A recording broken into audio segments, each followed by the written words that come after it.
ইলেকশনে দেখেছি ভোট ডাকাতি হয়েছে, কেন্দ্র দখল হয়েছে। ময়ূর তার পেখম যদি কাকের উপরে পড়ানো হয়, কাক কি ময়ূর হয়ে যায়? সম্মানিত উপস্থিতি, আমি স্পেসিফিক আকারে বলতে চাই, বাংলাদেশে গণতন্ত্র মুক্তি পায় নাই। যেই সরকারটা হয়েছে এটা একটা অগণতান্ত্রিক সরকার। কারণ আপনি যদি গণতান্ত্রিক সরকার গঠন করতে হয়, তার পূর্ব শর্ত হলো একটি ফেয়ার অ্যান্ড ক্রেডিবল ইলেকশন প্রয়োজন।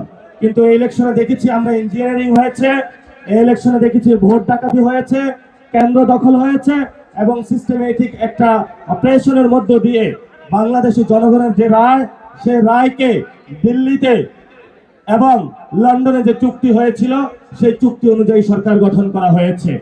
এই জন্য আমরা বলবো, ময়ূর তার পেখম যদি কাকের উপরে পড়ানো হয়, কাক কি ময়ূর হয়ে যায়? এই জন্য বলবো যে স্বৈরতান্ত্রিক যে ব্যবস্থা আমাদের সংবিধান রয়েছে, এই সংবিধানে যিনি প্রধানমন্ত্রী বর্তমানেও আছেন, উনি স্বৈরতন্ত্রের পথে হাঁটছেন।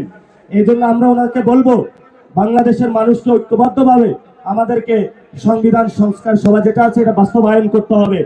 যদি বাস্তবায়ন আমরা না করতে পারি, তাহলে আপনারা এরকম দেখতে পারবেন শেখ হাসিনার মতনই যেইভাবে রাজত্ব চালিয়েছিল, আরেক স্বৈরতান্ত্রিক রাজত্বের দিকে আমরা যাচ্ছি। কিন্তু এই স্বৈরতান্ত্রিক রাজত্বের দিকে যদি কেউ যেতে চায়, আমরা তখন দেখবো না আপনি বেগম জিয়ার ছেলে নাকি শহীদ জিয়া রহমানের ছেলে।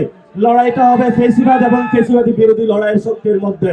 এবং আমরা স্পষ্ট ঘোষণা করছি, বাংলাদেশে আর কোনো ফেসিবাদী ব্যবস্থা চাই না।